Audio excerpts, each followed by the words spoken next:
نہج البلاغہ، یہ اہل تشیع کے بچے بچے کو اس کتاب کا اندازہ ہے کہ یہ کتاب اہل تشیع کی مین سٹریم کی نمبر 1 کتاب ہے قرآن حکیم کے بعد۔ سیدنا مولا علی رضی اللہ تعالیٰ عنہ علیہ السلام کے خطبات کا یہ مجموعہ ہے نہج البلاغہ، اور یہ میرے ہاتھ میں جو ترجمہ ہے یہ میرے بھائیوں اہل تشیع کا سب سے بیسٹ ترجمہ پاکستان کے اندر، ان کے جو بہت بڑے اسکالر ہیں مفتی جعفر حسین صاحب، ان کا ترجمہ ہے، اور یہ شائع ہوا ہے امامیہ کتب خانہ مغل حویلی اندرون موچی دروازہ لاہور سے۔ اور اس میں سے میں انشاءاللہ مولا علی علیہ السلام کے خطبات ورڈ بائی ورڈ پڑھوں گا، خود میں نے ترجمہ نہیں کیا، اسی میں سے پڑھوں گا۔ حجت الاسلام مفتی جعفر حسین صاحب کے اردو ترجمہ میں پیج نمبر 107 خطبہ نمبر ہے 5۔ یہ بڑی کڑوی باتیں ہیں، بڑے حوصلے سے سننی ہیں۔ جب ابو سفیان نے عباس ابن عبد المطلب جو نبی صلی اللہ علیہ وآلہ وسلم کے چچا تھے، ابو سفیان فتح مکہ پہ معافی مانگ کے مسلمان ہو گیا، اس کی یاری دوستی تھی عباس کے ساتھ۔ جب مسلمانوں نے سیدنا ابو بکر الصدیق کی بیعت کر لی، مولا علی نے اس وقت تک نہیں کی تھی، 6 مہینے بعد کی، یہ پوری ڈیٹیل طرف 3 گھنٹے کا لیکچر ہے، مسئلہ نمبر 55B میرا اہل سنت پاک.com پہ، وصی رسول کون ہے اور حدیث قرطاس کا تحقیقی جائزہ، جسے شوق ہو تو وہ دیکھ سکتا ہے۔ اب اس نے موقع غنیمت جانا تو اس نے عباس بن عبد المطلب کو لیا اور مولا علی کے پاس آیا کہ یہ کیا نچلے درجے کا ابو بکر، بنو تیم جو سب سے نچلا قبیلہ ہے قریش کا، اصل قبیلے تو بنو ہاشم اور بنو امیہ ہیں، ٹھیک ہے، اور یہ کمزور درجے کا نچلے درجے کے قبیلے کے لوگ ہیں جن کی بیعت ابو بکر کی لوگوں نے کر لی ہے، تو علی تم ہاتھ بڑھاؤ، ہم تمہارے ہاتھ پہ بیعت کرتے ہیں۔ بولے اعوذ باللہ تعالی، اندازہ لگائیں۔ تو مولا علی نے کہا تو جب مسلمان ہوا تب بھی اسلام کا دشمن، اور جب تو کافر تھا اس وقت بھی اسلام کا دشمن ہی تھا۔ خوب ڈانٹا۔ اور یہ ہمارے اہل سنت کے ہاں کئی روایتیں ہیں، تاریخ طبری ہے جو تاریخ الامم والملوک، امام طبری اہل سنت کے ایک ہیں، اہل تشیع کے، اہل سنت کے امام طبری، انہوں نے بھی یہ سارے ان کے جو ڈسکشن جو مولا علی کے ساتھ ہوئی وہ نقل کی ہے، اور آپ اردو میں ترجمہ شائع ہو چکا ہے فیصل اکیڈمی لاہور والوں کا 2004 میں، صفحہ نمبر 424 اور جلد نمبر 2 میں یہ سیم خطبہ موجود ہے جو میں نہج البلاغہ سے ورڈ بائی ورڈ مولا علی علیہ السلام نے جو جھڑکا ابو سفیان کو، یہ کہنے لگا میں پیادوں اور سواروں سے بھر دوں گا اس پورے مدینے کو، تیری حمایت کے اندر ابو بکر کو ہٹاؤ۔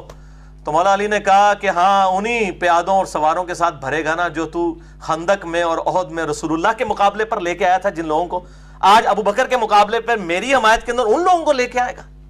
ظاہر ہے کہ کمزور درجے والے لوگ تھے، نبی علیہ السلام کی ان کو صحبت اتنی نہیں ملی، ہم ان کو صحابی مانتے ہیں رضی اللہ تعالیٰ عنہ کہتے ہیں، لیکن ان کو صحبت نہیں ملی، تو ظاہر ہے وہ کمزوریاں پھر نظر بھی آ رہی ہیں۔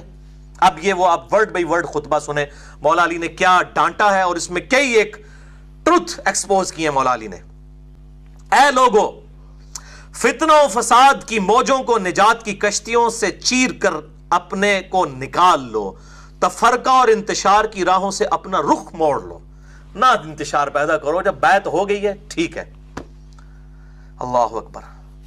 فخر و مباحات کے تاج اتار ڈالو، وہ اتنا فخر کرتا تھا جی، بنو تیم، ایک بنو تمیم ہے ایک بنو تیم ہے جس میں سے سیدنا ابو بکر تھے، وہ کہتا ہے یہ بنو عدی بھی بالکل نچلے درجے کا تھا جس سے حضرت عمر بنے ہیں، تو اب وہ کہہ رہے ہیں کہ جی یہ کمزور درجے کے قبیلوں کے لوگ، ان کو آپ خلیفہ چن رہے ہیں۔ آپ دیکھیں کیا کہہ رہے ہیں، فخر و مباحات کے تاج اتار ڈالو، صحیح طریقہ عمل اختیار کرنے میں کامیاب وہ ہے جو اٹھے تو پر اور بال کے ساتھ اٹھے، اور نہیں تو اقتدار کی کرسی دوسروں کے لیے چھوڑ دے۔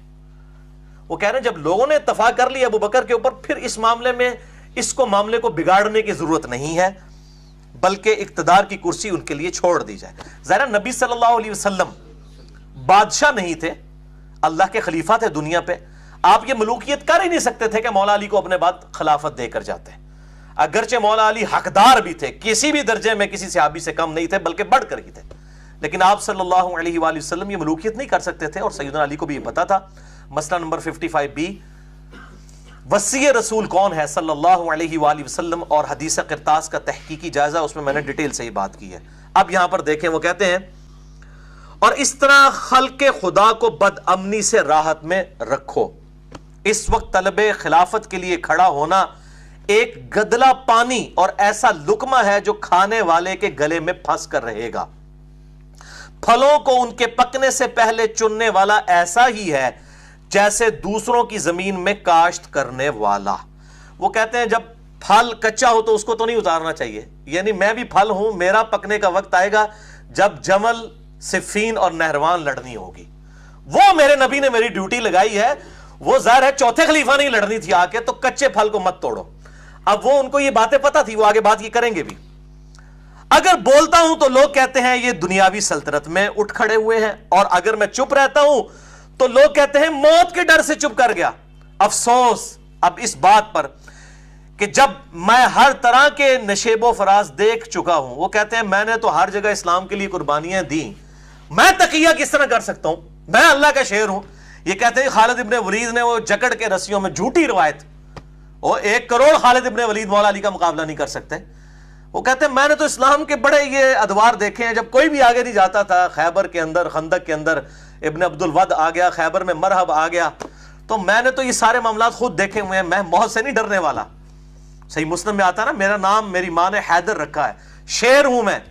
وہ کہتے ہیں میں تو سارے نشیب و فراز دیکھ چکا ہوں۔ اللہ کی قسم ابو طالب کا بیٹا موت سے اتنا مانوس ہے کہ بچہ اپنی ماں کی چھاتی سے اتنا مانوس نہیں ہوتا۔ ماں کی چھاتی سے جو دودھ کے لیے جتنا بچہ تڑپتا ہے، اتنا میں موت کا مشتاق ہوں۔ ظاہر ہے جی، جن کے لیے آخرت کی زندگی سب کچھ ہو تو دنیا لائبلٹی ہے، آخرت تو ایسٹ ہے ان کے لیے۔ البتہ ایک علم پوشیدہ ہے میرے سینوں کی تہوں میں لپٹا ہوا، اگر اسے ظاہر کر دوں تو تم اسی طرح پیچو تاب کھانے لگو جس طرح گہرے کنویں میں رسیاں لرزتی اور تھر تھراتی ہیں۔ یعنی میرے پاس ایک علم ہے، وہ علم کیا ہے کہ کچے پھل کو نہیں توڑنا، میرے پکنے کی باری ابھی نہیں آئی ہے، وہ آئے گی جب جمل، صفین اور نہروان لڑنی ہوگی۔ اور وہ سینے میں چھپا ہوا علم کیا نبی صلی اللہ علیہ وسلم نے دیا۔ یہ میں نے 72 احادیث والے پمفلٹ میں اس کو واقعہ کربلا کا حقیقی پس منظر 72 صحیح الاسناد احادیث کی روشنی میں اس کے اندر اس کو بریف کیا ہے۔ حدیث میں بتا دیتا ہوں، سنن نسائی الکبریٰ میں انٹرنیشنل نمبر کے مطابق 8457 ہے، مسند احمد میں 11790 ہے۔ نبی علیہ السلام اپنی ایک زوجہ کے گھر سے باہر نکلے، آپ کا جوتا ٹوٹ گیا، آپ نے جوتا گھانٹنے کے لیے مولا علی کو دیا، وہ جوتا گھانٹنا شروع ہو گئے۔ آپ صلی اللہ علیہ وسلم تھوڑے آگے جا کر کھڑے ہو گئے۔ آپ صلی اللہ علیہ وآلہ وسلم نے فرمایا علی کا انتظار کرتے ہیں۔ پھر آپ نے فرمایا کہ اللہ تعالیٰ نے مجھے نبی بنا کر مبعوث کیا تو ایز اے لاسٹ ریزارٹ مجھے کافروں کے خلاف تلوار اٹھانی پڑی قرآن حکیم کی خاطر، اس کو منوانے کی خاطر، ایز اے لاسٹ ریزارٹ۔ لیکن تم میں ایک خوش نصیب ایسا بھی ہے کہ جسے اسی طریقے سے جس طریقے سے میں نے قرآن حکیم کی تعبیر کی خاطر تلوار اٹھائی، وہ قرآن کی تعویل کی خاطر مسلمانوں کے خلاف تلوار اٹھائے گا۔ سیدنا ابو بکر نے کہا یا رسول اللہ، انا یا رسول اللہ، کیا میں ہوں؟ فرمایا لا، حالانکہ آپ لا کے الفاظ نہیں استعمال کرتے تھے۔ سیدنا عمر نے کہا یا رسول اللہ وہ خوش نصیب میں ہوں؟